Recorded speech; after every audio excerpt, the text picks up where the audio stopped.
We got a couple guys. A guy named Mike Alaska. He's a maybe. He may be here for the season, or he might be moving. He's a good-looking ball player.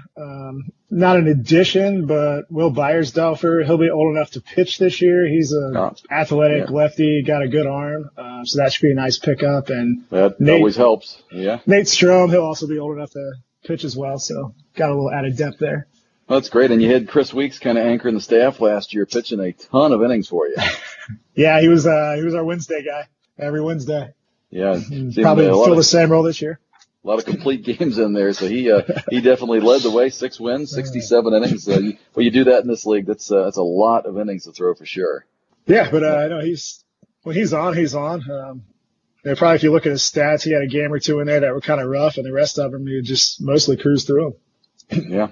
Well, it should be an interesting year. Obviously, everyone's itching to get back out there and get over this coronavirus stuff and get back out on the field.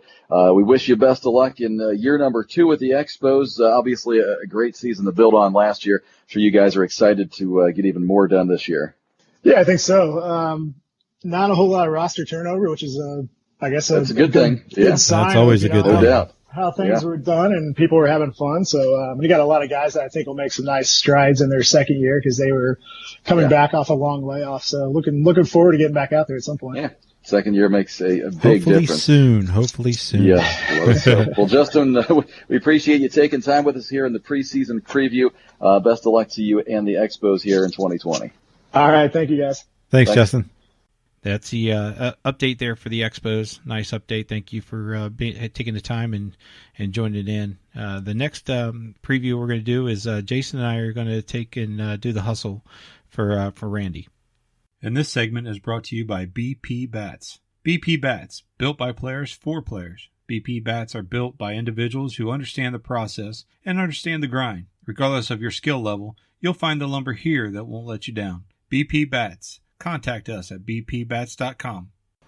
Our next team preview is of a team that won the consolation bracket last year. Got hot at the end and took it all the way to the end, knocking off the Mudcats in back-to-back games to claim the consolation bracket. The team that's done that has finished second in the regular season the next 2 years after that. Talking, of course, about the hustle. Randy Wabnitz, unfortunately, not able to join us, but Randy able to give us a lot of intel on the Hustle 2020 roster. So Ray and I will take care of this one. Ray, looks like the Hustle going to have a significant amount of turnover here. Yeah, we've got some a little bit of loss and a lot of additions. So we've got a lot there. You know, it's one of those teams for a number of years. They were a threat to make it all the way and win the entire thing. Last year they slipped back a little bit. I think they finished about 10th in the regular season. Kind of had a rough regular season. Lost a game there in the tournament. I know they had some turmoil around August with some players, but they're looking to bounce back and be a competitor for the championship again. Let's first talk about some of the guys they've lost. 4 guys have parted ways. Nick Tilley, of course, who was the catcher for him last year. Nick, almost a 400 hitter. He's off to the Chiefs, as is Chappie. Jared Chapman, one of the better left-handed sticks in the league. And Devin Monday, another one of the guys who was an arm there. He's going to be playing for the Chiefs as well, or they all did CRC action. So they'll be joining the Chiefs this year. Also, Aaron Emerson, who went off to the team that we just talked to, the Expos. I think he did that midseason last year. So there's 4 guys right there. Some big losses, especially. Tilley and Chappie. I mean, those guys. You talk about a 1-2 punch in the lineup.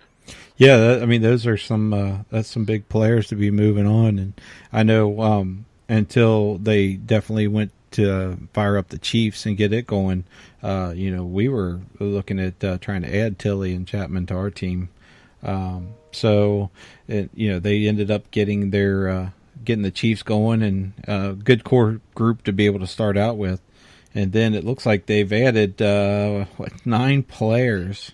That's Randy. He left 9 guys that potentially they're going to add. Right. You know how this goes. We all been like that. Not all of them will probably get on board, but I'll tell you what, the first one, if he does add, a kid that used to play at Moeller, Cameron Satterwhite. Holy moly. I know there's been multiple teams that have tried to get him on board to play over the last few years. I know he played at UC, went on to play a little bit professionally as well.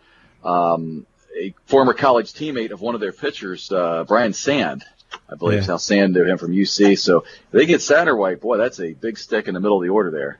Yeah, he did a little stint, I think, with the Dragons, with Dayton Dragons, I believe is what they said. And I mean, that's going to be a nice little addition stick there to have. So that is what you call a difference maker. Yes, every team needs a couple difference makers, and he would fall in that category if they're able to get him out there regularly. So that could be a huge pickup for them. Of course, the big hole left behind with Nick Tilley not there to catch, supposedly filled by a fellow named Brady Bowling.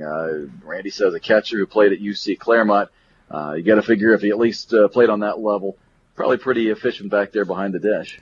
Yeah, he's going to give you some good time back there and experience. So when you got a guy that's playing at that level, they know what they're doing, and they have at least the skill set. And for our league, that's going to be up there with them. So. And we'll go down the list here a little bit. The fellow named Tyler Southworth, infielder, outfielder. Not a whole lot of detail on that. A couple of guys that we might be familiar with. Mike Hayes, he used to manage the Mets in this league. He's been around for a number of years. Hasn't played the last couple of years. I actually reached out to him a couple of days ago when I found out he was coming back. He had been working on his master's, I believe. He's a principal, I think, over at Indian Hill, and had been doing some travel in the last couple summers. So he's planning on giving him about a half a season. He's saying about 15 games or so. He can make a great guy to have around. Brandon Dowdy, sounds like a third Dowdy brother. There's already two. Nick Dowdy, of course, one of their pitchers, left-handed pitcher on that Hustle team. Sounds like yet another one, a third brother on board, and it'd be a welcome addition, I'm sure, to have him on board. Sounds like another arm. Yeah, keeping it in the family there. Let's just keep them popping out every so many years and just keep filling up the team. But absolutely, and getting Hayes back is going to help them too. There's a former All-Star type player in our league that's got some pop in the right-handed side of the plate. Yeah, that's always helpful, and I'm glad to see that Hayes is going to be able to be back in the league, even if it's part-time or whatever this year. Still it's nice that shows you what kind of league we have if guys want to come back and be able to participate. Yeah, and great to have him back. A few other guys I'm not terribly familiar with. We'll just kind of go over what Randy gave us on these. Jeff Bowers is impact pitcher, right-hander. Kyle Weaver, outfielder, can run a little bit. David Hare, infielder, outfielder. And a fellow named Brandon Boyd, pitcher. I think they had played in college somewhere is what Randy was saying. So a lot of guys, a lot of younger guys. Seemed all the ex-Elder / Oak Hills, LaSalle guys always seem to end up all over there with those Hustle and those West Siders stick together, I guess. Oh, yeah. You got that brotherhood that they just stick there and stick together. And the other thing is when he was talking, it looks like they're all younger. So, again, we see another team reaching out to the younger guys to build back up from and keep this thing going. And you look at the Hustle, always the first guy I think about always is Wabnitz at shortstop. I mean, he just gets everything. Vacuum over there. Best defensive shortstop. He and Ramsey probably the best two in the league. Matt always hits a ton, hit 415 last year. They added a kid last year, Jacob Scarlato, a 407 hitter. Travis Rose, 30-plus hits a year. Tim Jarrett, top of the rotation. The Brown brothers are always out there. Nate Brown, Jake Brown, Aaron Brown. So, there's still plenty of talent left over on the team. Brian Sand, there's a number one pitcher right there, a guy who can bring it. It sounds like they're going to have plenty of talent.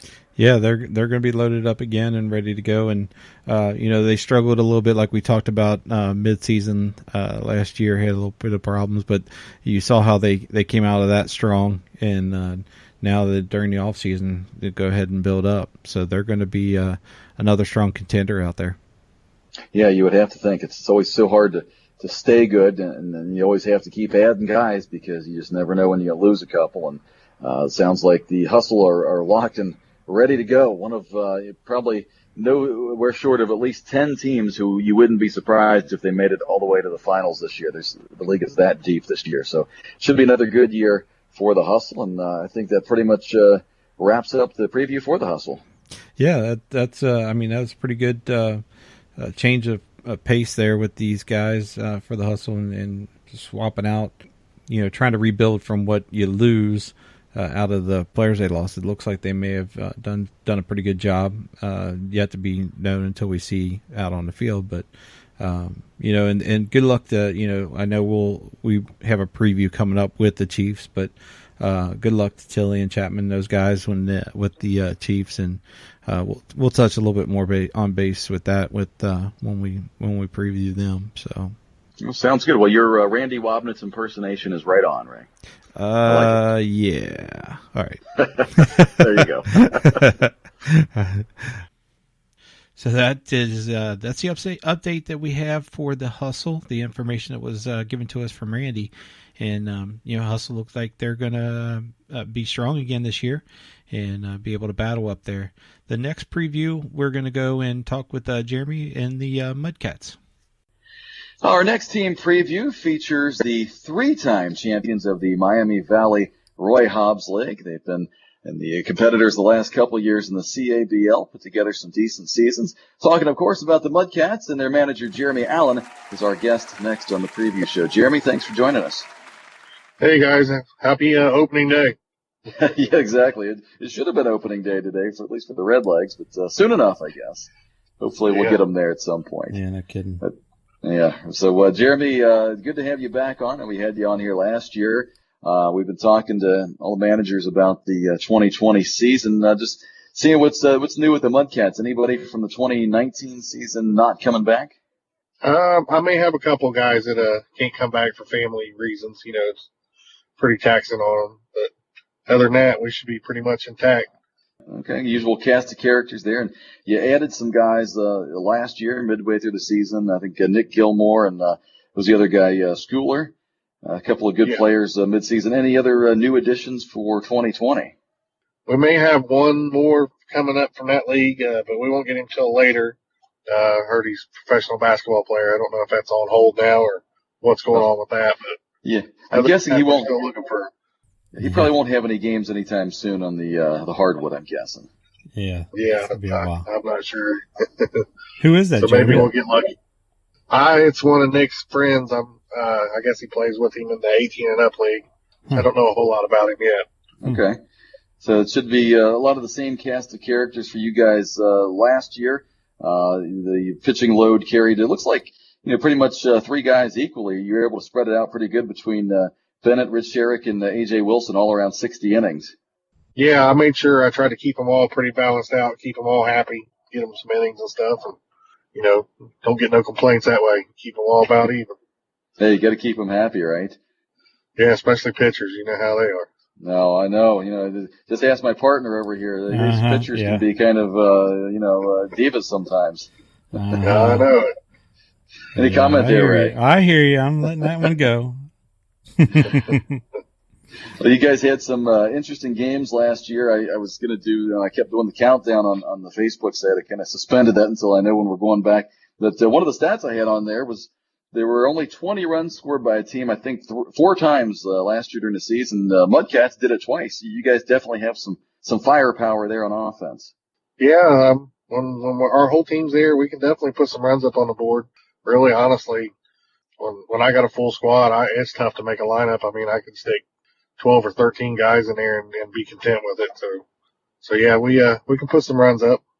Yeah, it's obviously tough when you get that many guys who can swing. And I know we've talking a little bit in the off season. It sounds like maybe your best lineup might be a little top heavy toward Wednesday, I guess, with some of those young guys not really being available on the Sundays.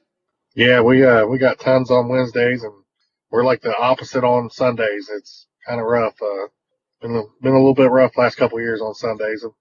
I know a game last year I had to play 2 outfield positions with 8 guys at one point on a Sunday, and somehow we won that game. But well, there you go. To have a little better balance, where it could get, equal on Sunday and Wednesdays. But I'll take what I can get. Yeah, nothing worse than playing right center field on a given day. Now one other thing I did have on the countdown earlier in the season, I never did get a reply from you. You have between Gilmore, A.J. Wilson, Paul Frank, and Conroy, and you, that's 72 stolen bases. Some speedsters there. Yeah. Yeah, we like to run. It'd be nice if I could steal about 20 or 30 more, but I think those days well, notice, I didn't say who was getting the stolen bases. I just said there was 72 between the 5 of you. It doesn't count, Jeremy, when you dive back to first. Yeah, I don't even know if I'd have any steals on that one then. These days a one-step lead is good enough of a lead for me. There you go, station to station, right?